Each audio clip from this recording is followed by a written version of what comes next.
राधे राधे। ओम नमः शिवाय। बुध प्रदोष व्रत कथा। बुधवार के दिन विष्णु भगवान का पूजन, अग्नि में हवन तथा ब्राह्मणों को भोजन कराना चाहिए। इसके पश्चात स्वयं भी दही से युक्त अन्न का भोजन करें। बुध प्रदोष करने से शिव जी एवं भगवान विष्णु जी की कृपा से समस्त सुखों की प्राप्ति होती है। बुध व्रत में निम्न कथा पढ़ने या सुनने से समस्त पापों का नाश हो जाता है। राधे राधे। ओम नमः शिवाय। बहुत समय पहले की बात है। महर्षि गर्गाचार्य जी सूत जी से कहते हैं कि हे महामुने, आप मुझे प्रदोष व्रत का विधान बताने की कृपा कीजिए।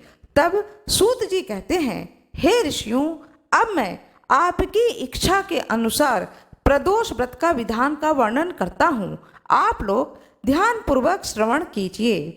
एक ग्राम में एक अत्यंत निर्धन ब्राह्मणी रहती थी, जिसे नित्य प्रति भरपेट भोजन भी नहीं मिलता था। इसे दुखी होकर के वह वन में चली गई। चलते चलते वह शांडिल्य मुनि के आश्रम में जा पहुंची और उन्हें दंडवत कर अपनी दुख भरी कथा को सुना दी, जिसे सुनकर के शांडिल्य ऋषि को दया आ गई। वे कहते हैं कि मैं तुमको दुखों से छुटकारा पाने का सरल उपाय बताता हूँ। तुम विधि पूर्वक प्रत्येक मास की त्रयोदशी को प्रदोष व्रत रहा करो। इससे भगवान शंकर तुम पर प्रसन्न होकर के सारे दुख दारिद्र को दूर कर तुम्हें सुखी बना देंगे। यह सुनकर के ब्राह्मणी कहती है, हे महामुने, आप दया करके मुझे प्रदोष व्रत का विधान बताने की कृपा करें। मैं इस व्रत को अवश्य करूंगी। शांडिल्य मुनि कहते हैं, जिस दिन त्रयोदशी तिथि हो उस दिन प्रभात बेला में अपने नित्य कर्म को करके स्नान ध्यान करके एक लोटे में स्वच्छ जल लेकर पद्मासन लगा करके बैठ जाओ और उसके बाद इन मंत्रों को पढ़ो। वह मंत्र है, ओम गंगा विष्टायो नमः, ओम भगवते वासुदेवाय नमः, ओम गोविंदाय नमः। इन तीनों से आचमन करो, फिर हाथ स्वच्छ कर पुनः हाथ में जल लो। फिर बोलो, ओम अपवित्रः पवित्रो वा सर्वास्थाम गतो अपिवः। यह स्मरेत पुंडरीकाक्षम सह वाह्य अंतरम शुचि। इस मंत्र से अपने देह पर जल का छींटा दो। पुनः हाथ में जल लेकर के संकल्प करो कि हे महादेव, मैं आपके शरणागत में हूँ। हे गौरीपति, मेरे सकल दुख दारिद्र का नाश कीजिए।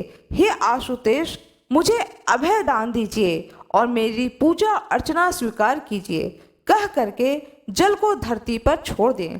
तत्पश्चात शांत चित्त हो करके भगवान भोले शंकर का पूजन आरंभ करो। भगवान शिव जी को स्नान, परिधान, धूप, दीप, नैवेद्य, बेलपत्र अर्पण कर आरती करो। इसके बाद में ध्यान करो कि हे कैलाशपति, जिनके मस्तक पर माँ गंगा की पवित्र धारा प्रवाहित हो रही है, चंद्रमा के प्रकाश से सुशोभित त्रिनेत्र बागंबर धारी, गले में सर्पों की माला पहने, हाथों में त्रिशूल तथा डमरू धारण किए हुए, जिनके वामांग में कमल के समान सुंदर मुखमाली, सूर्य प्रभा के समान तेजोमयी गौरांग वर्ण वाली भगवती पार्वती, जिनके चारों हाथों में शंख, चक्र, गदा और पद्म विराजमान हैं, ऋषि पत्नियों के सहित सुशोभित हो रही हैं। इसके अनंतर मंत्रों के द्वारा ओम धर्माय नमः, ओम ज्ञानाय नमः, ओम वैराग्याय नमः, ओम ऐश्वर्याय नमः कह करके कात्यायनी, सरस्वती और माँ लक्ष्मी जी का पूजन करो। इंद्र, वरुण, कुबेर आदि का स्मरण कर इस प्रकार से प्रार्थना करो, हे देवाधिदेव, आप ही सकल जगत के स्वामी हैं। आप ही दुखियों के दुख हरता हैं, विपत्तियों से रक्षा करने वाले और भक्तों का कल्याण करने वाले हैं। हे नाथ, मैं आपकी शरण में हूँ। हे प्रभु, मेरे दुख को दूर कर मुझे भाग्यशाली बनाइए।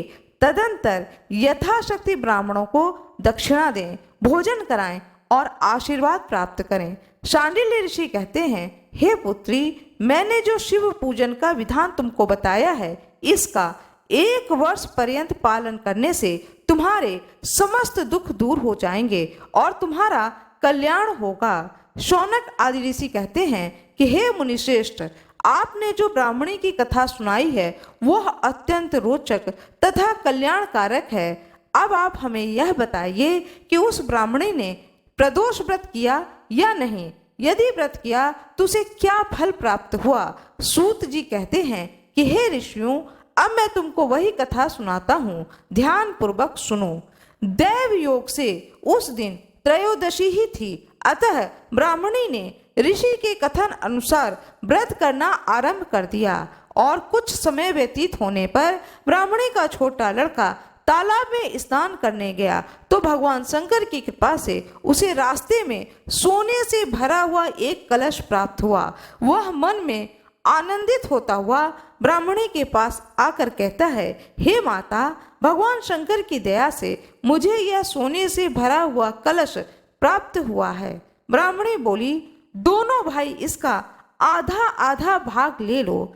यह सुनकर के बड़ा भाई धर्मगुप्त बोला, हे माता, मेरा इस पर कोई अधिकार नहीं है, यह तो छोटे भाई का ही भाग है, अतः मैं नहीं लूंगा। यदि भगवान शंकर की कृपा होगी तो मुझे भी धन प्राप्त होगा। और बड़े भाई ने धन नहीं लिया। कुछ काल व्यतीत होने पर एक दिन दोनों भाई विचरण करते हुए एक वन के मध्य में पहुंचे तो वहां अनेक रूपवती गंधर्व कन्याएं किलोल करती हुई दिखाई पड़ी। यह देख करके सूचिव्रत नामक छोटा भाई बोला कि मैं स्त्रियों के बीच में नहीं जाऊंगा, और वह वहीं पर रुक गया। बड़ा भाई राजपुत्र कन्याओं के समूह में जा पहुंचा। उसके सुंदर स्वरूप को देख करके उनमें से एक गंधर्व कन्या उस पर मोहित हो टकटकी लगा उसे निहारने लगी। अन्य गंधर्व कन्याएं राजपुत्र को देखकर उससे कुछ दूर चली गईं और राजपुत्र तथा वह गंधर्व कन्या वहां पर रह गईं। तब वह उसके समीप गया। गंधर्व कन्या ने उससे प्रश्न किया, आप कौन हैं और इस वन में आपका कैसे आना हुआ? तब राजपुत्र बोला, मैं विदर्भ देश का राजकुमार धर्मगुप्त हूँ। मेरे पिता का स्वर्गवास हो गया है और शत्रुओं ने हमारा राज्य छीन लिया है, अतः मैं विवश होकर अपनी रक्षा हेतु इस वन में आया हूँ। अब आप भी अपना परिचय देने की कृपा करें। तब वह गंधर्व कन्या बोली, मैं विद्रुक नामक गंधर्व की पुत्री हूँ और मेरा नाम अंशुमति है। मैंने अपनी सूक्ष्म बुद्धि द्वारा आपके मन की भावना जान ली है। आप मुझ पर अनुरक्त हैं। मेरा मन भी आपको देखकर चंचल हो रहा है। कदाचित ईश्वर ने हम दोनों का निर्माण एक दूसरे के लिए ही किया है। इतना कह गंधर्व पुत्री ने राजपुत्र के गले में अपनी मणिमाला पहना दी। तब वह राजपुत्र बोला, हे सुमुखी, मैंने तुम्हारा यह प्रेम उपहार स्वीकार कर लिया, किंतु मैं अत्यंत निर्धन हूँ। मेरा तुम्हारा विवाह कैसे हो सकेगा?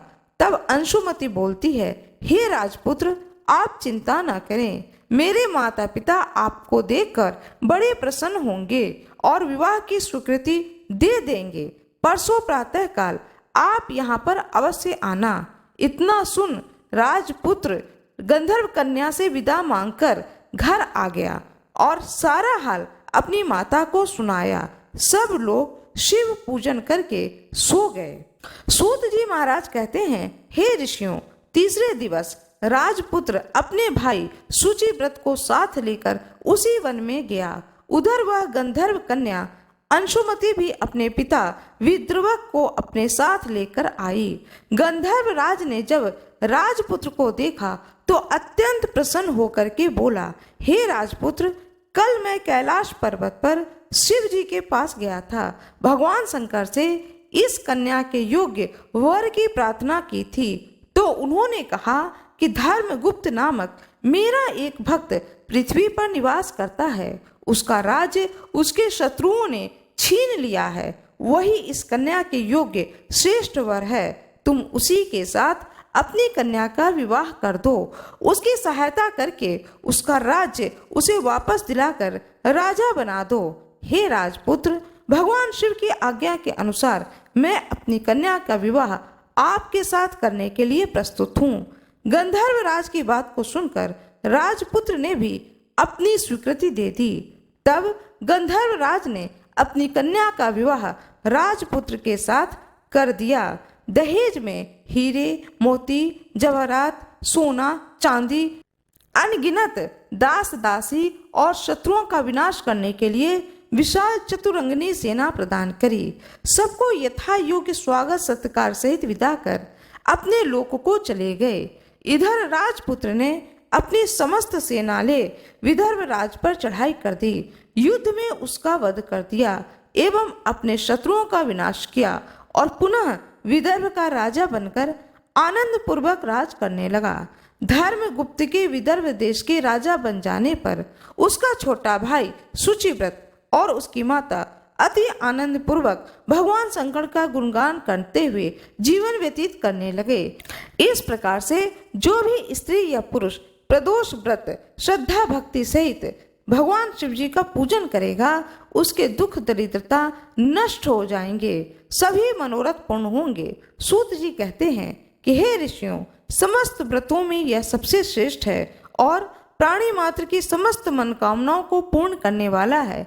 इसकी विधि विधान से करने पर जन्म जन्मांतर के समस्त पाप नष्ट हो जाते हैं और प्राणी पृथ्वी के समस्त सुखों का उपभोग कर अंत काल में शिव लोक प्राप्त करता है। भगवान शंकर की जय हो। ओम नमः शिवाय। हर हर महादेव। जब भी त्रयोदशी तिथि प्रदोष काल में पड़ता है, उस दिन प्रदोष व्रत को धारण किया जाता है। महीने में 2 प्रदोष व्रत पड़ते हैं, एक कृष्ण पक्ष में और एक शुक्ल पक्ष में। प्रदोष व्रत भगवान शंकर को अत्यंत प्रिय है। जिस दिन भगवान शंकर का यह व्रत किया जाता है, वह जिस दिन पड़ता है उस दिन के नाम से जाना जाता है। प्रदोष काल में भगवान शंकर का पूरे विधि विधान के साथ में पूजन करना चाहिए। प्रदोष काल का समय होता है सूर्यास्त के 1 घंटा पहले और सूर्यास्त के 1 घंटे के बाद में जो बीच का समय होता है, उस काल को प्रदोष काल कहा जाता है। इस काल में भगवान शिव की पूरे विधि विधान के साथ में भक्ति भाव के साथ में जो कोई भी प्रदोष व्रत करते हैं, उन्हें पूजा करनी चाहिए। प्रदोष व्रत के दिन प्रातः काल और सायंकाल दोनों ही समय में भगवान शंकर के पूरे परिवार की विधि विधान से पूजन करना चाहिए। प्रदोष व्रत में फलहार सारा दिन किया जाता है, फिर फलहार लेकर ही व्रत को पूर्ण किया जाता है। दूसरे दिन स्नान करने के बाद में भगवान शंकर की विधि विधान से पूजा करने के बाद में फिर व्रत का पारणा किया जाता है। शाम के समय में जब भगवान शंकर की पूरे विधि विधान से पूजा कर लें, उसी समय शिव चालीसा का पाठ करना चाहिए। भगवान शंकर के बुध प्रदोष हो या जो भी उस दिन प्रदोष व्रत हो, उस दिन के प्रदोष व्रत कथा को सुनना चाहिए। भगवान शंकर की आरती करनी चाहिए, स्तुति करनी चाहिए, उनके मंत्रों का जाप करना चाहिए। इस प्रकार से पूजन करने से भगवान शंकर अपने भक्तों पर प्रसन्न होते हैं, अपने भक्तों के दुख और कष्ट को दूर कर देते हैं और अपने भक्त की सारी मनोकामनाओं की पूर्ति कर देते हैं। बुध प्रदोष व्रत कथा। रामू नाम का एक युवक अपने ससुराल गया और वहां पर कुछ दिन सुखपूर्वक रहा। फिर उसने एक दिन अपने ससुर से कहा कि वह अपने पत्नी के साथ अपने घर जाना चाहता है, अतः आप विदा कर दें। यह सुनकर के उसका ससुर बोला कि आज बुध का दिन है। बुध के दिन लड़कियां अपने मायके से ससुराल नहीं जाती हैं, इसलिए आज के दिन जाना उचित नहीं है, कल चले जाना। किंतु रामू अपनी बात पर अटल रहा और किसी का कहना नहीं माना। लाचार होकर के उसके ससुर ने अपनी पुत्री सहित उसको विदा कर दिया, किंतु उन्हें चिंता होने लगी कि कहीं कोई अनिष्ट ना हो जाए। रास्ते में रामू की पत्नी को प्यास लगी, अतः रामू पानी लेने के लिए चला गया। जब लौट कर आया तो देखता है कि उसके स्थान पर एक दूसरा रामू बैठा है। रामू ने उससे पूछा कि तुम कौन हो, तो उसने भी रामू से पूछा कि तुम कौन हो। इस प्रकार से दोनों ही रामू आपस में लड़ने लगते हैं। पत्नी भी अपने वास्तविक पति को पहचानने में असमर्थ हो जाती है। दोनों आपस में झगड़ा कर रहे होते हैं। उसी समय राजा के सिपाही उधर से गुजर रहे होते हैं, तो वे दोनों ही रामों को पकड़कर राजा के दरबार में ले आते हैं। जैसे ही राज दरबार में दोनों रामू पहुंचते हैं तो जो दूसरा रामू होता है वह अदृश्य हो जाता है। उसी समय आकाशवाणी होती है कि यह सब कुछ बुध देवता के कोप का फल है। रामू ने किसी का कहना न मानकर बुधवार को यात्रा की, अतः इसे यह दुख प्राप्त हुआ। यदि यह अपने ससुराल पत्नी सहित वापस लौट जाए और बुध देवता की पूजा करके यात्रा करे तो किसी प्रकार का अनिष्ट नहीं होगा।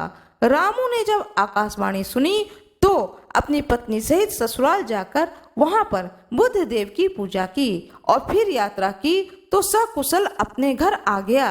रामू और उसकी पत्नी बुध के व्रत को करके इस लोक में अनेक प्रकार के सुखों को भोगकर धन पुत्र आदि से युक्त हुए, अतः बुध के दिन यात्रा वर्जित मानी गई है। किंतु बुध देवता के पूजा करने के बाद यदि कोई यात्रा करता है तो उसे कोई दोष नहीं होता है और अनिष्ट का भय नहीं रहता है। इस प्रकार रामू ने धन धन पुत्र आदि को प्राप्त करके अनेक सुखों को भोगा और अंत में मुक्ति पाई। उसी प्रकार से बुध व्रत करने वालों को धन धन पुत्र पौत्रों की प्राप्ति होती है और सब कष्ट दूर होकर संपूर्ण मनोरथ पूर्ण होते हैं। बुद्ध भगवान की जय हो, भगवान शंकर की जय हो। ओम नमः शिवाय। आइए जानते हैं प्रदोष काल में पूजन विधि। प्रदोष काल के समय में स्नान ध्यान करके भगवान शंकर के मंदिर में जाना चाहिए। वहां पर भगवान शंकर को पंचामृत से अभिषेक करना चाहिए, गंगा जल से अभिषेक करना चाहिए। इसके बाद में भगवान शंकर का श्रृंगार करना चाहिए। सबसे पहले पूजन में भगवान गणेश की पूजा करनी चाहिए, माता पार्वती की पूजा करनी चाहिए। इसके बाद में भगवान शंकर की पूजा करनी चाहिए। अभिषेक करने के बाद में भगवान शंकर का श्रृंगार करें। श्रृंगार में सबसे पहले चंदन का तिलक लगाएं, बेलपत्र चढ़ाएं, फूल चढ़ाएं, समी पत्र चढ़ाएं, धतूरा चढ़ाएं, भांग चढ़ाएं।